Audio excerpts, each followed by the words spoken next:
Halo semua, perkenalkan nama saya Wiwit Mardika Sialagan dari kelas TK 1C dengan NIM 2105062019. Tugas rangkaian listrik dengan dosen Ibu Afrita Amelia STMT. Program studi Teknik Telekomunikasi Politeknik Negeri Medan. Nah, hari ini kita akan membahas tentang teori Norton. Apa sih yang dimaksud dengan teori Norton? Teori Norton atau teorema Norton adalah salah satu teori atau alat analisis yang dapat digunakan untuk menyederhanakan satu rangkaian linear yang rumit menjadi rangkaian yang lebih sederhana. Teorema Norton ini berasal dari dua orang peneliti yang bernama Hans Ferdinand Mayer dari Siemens dan Edward Laurie Norton dari Bell Labs. Karena ditemukan oleh dua orang peneliti, teorema Norton ini juga sering disebut dengan teorema Mayer atau Mayer-Norton Theorem. Berbeda dengan teorema Thevenin, Norton memiliki pengertian yang lebih mudah dipahami, yaitu teori atau bisa juga disebut alat untuk menganalisis penyederhanaan sebuah rangkaian atau sirkuit jenis linear yang tergolong rumit menjadi sederhana dan mudah digunakan. Penggunaan teorema Norton dalam kondisi nyata dilakukan dengan memanfaatkan sumber arus atau disebut current source bersifat ekivalen. Nah, apa sih bunyi dari teorema Norton itu?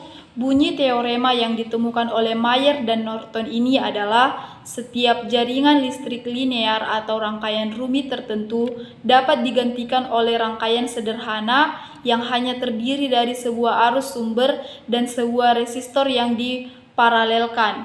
Sesederhana itu penjelasannya, begitu juga dengan pengaplikasiannya yang sangat mudah dilakukan. Nah, berikut ini merupakan gambar dari rangkaian teori atau teorema Norton. Ditentukan sebuah jaringan listrik seperti pada gambar dan bagian dalam kotak hitam yang akan dicari sirkuit ekuivalennya. Nilai sumber arus atau display style I atau no pada sirkuit ekuivalen Norton didapatkan dengan membuat hubungan singkat antara terminal A dan B, lalu dihitung besar arus yang mengalir melalui terminal tersebut. Sedangkan nilai resistor pengganti display style R dapat dihitung dengan mematikan semua sumber tegangan dan arus, lalu dihitung nilai ekuivalen resistansi di antara terminal A dan B. Berikut ini adalah gambar sederhana dari rangkaian Norton, dan ini adalah penjelasan gambar rangkaian Norton. Jika kedua ujung rangkaian keluaran Norton kita hubungkan singkat, seluruh arus I, N akan mengalir bila kedua ujung rangkaian Thevenin dihubungkan singkat. Di dalam hal ini sebagai berikut. Ini harus bekerja keluar untuk menggunakan teorema Norton. Seperti dengan Thevenin, rangkaian ekuivalen adalah generator berjalan pada Norton setara resistansi Rn. Teorema Norton menunjukkan bahwa keseluruhan jaringan listrik tertentu kecuali beban dapat diganti dengan sirkuit ekuivalen yang hanya mengandung sumber arus listrik independen dengan sebuah resistor yang terhubung secara paralel sedemikian hingga hubungan antara arus listrik dan tegangan pada beban. Nah, sekarang kita masuk pada contoh soal. Yang pertama, cari rangkaian ekuivalen Norton untuk rangkaian di bawah ini. Kita bisa lihat sama-sama soal yang ada. Dan solusi Tina menggambarkan langkah-langkah yang diperlukan untuk perhitungan parameter Norton. Tentu saja, parameter dapat dengan mudah dihitung dengan aturan sirkuit seri paralel yang dijelaskan dalam bab-bab sebelumnya. Rn sama dengan R2 tambah R2 sama dengan 4 ohm. Arus hubung singkat atau setelah memulihkan sumber dapat dihitung menggunakan pembagian saat ini. IN sama dengan IS R2 per R2 ditambah R2 sama dengan IS per 2 sama dengan 2,5 ampere. Jadi Sirkuit setara Norton yang dihasilkan adalah yang ada pada gambar rangkaian di bawah ini, yaitu menghasilkan IN 2,5 Rn 4,0. Selanjutnya, kita masuk pada contoh soal yang kedua, yaitu dari gambar rangkaian di bawah ini, tentukan besarnya arus I1, I2, dan I3. Solusinya yaitu yang pertama, tentukan prediksi arah mengalirnya arus I1, I2, I3, kemudian lepas resistor beban R3 untuk mendapatkan sumber arus Norton atau INO dan resistansi Norton RNO. Yang kedua, menghitung I Norton atau INO. Dan kita bisa lihat sama-sama rangkaian yang ada pada layar ini. Dari rangkaian di atas, I hubung singkat atau I Norton sama dengan I yang melalui R1 tambah I yang melalui R2 INO sama dengan V1 per R1 tambah V2 per R2. Jadi INO sama dengan 6V per 10 ohm tambah 9V per 20 ohm sama dengan 1,05 ampere.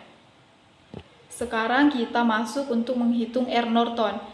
RNO sama dengan R1 per R2 sama dengan 10 ohm dikali 20 ohm per 10 ohm ditambah 20 ohm sama dengan 6,67 ohm.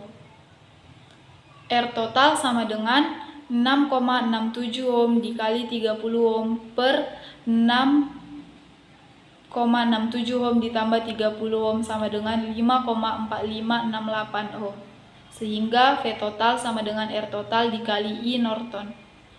V total sama dengan 5,4568 ohm dikali 1,05 ampere. V total sama dengan 5,7296 volt. Sampai langkah ini kita sudah bisa menemukan besarnya arus yang mengalir pada R3 yaitu I3.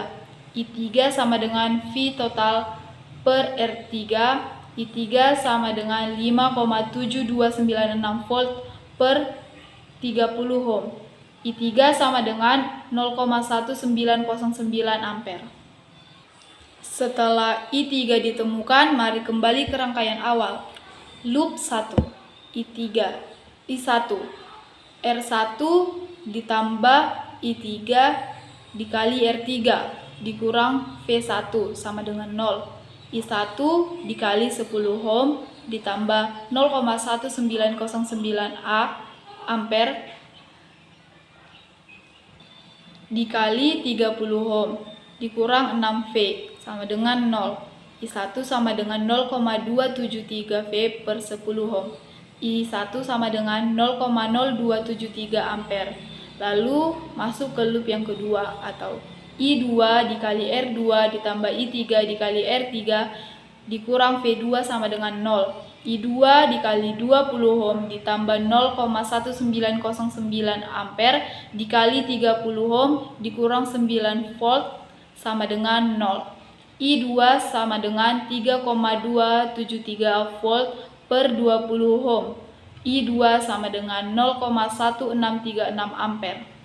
Jadi, kesimpulannya, jumlah aljabar semua arus pada titik percabangan sama dengan 0. I1 ditambah I2 ditambah I3 sama dengan 0. Sekian penjelasan dari saya.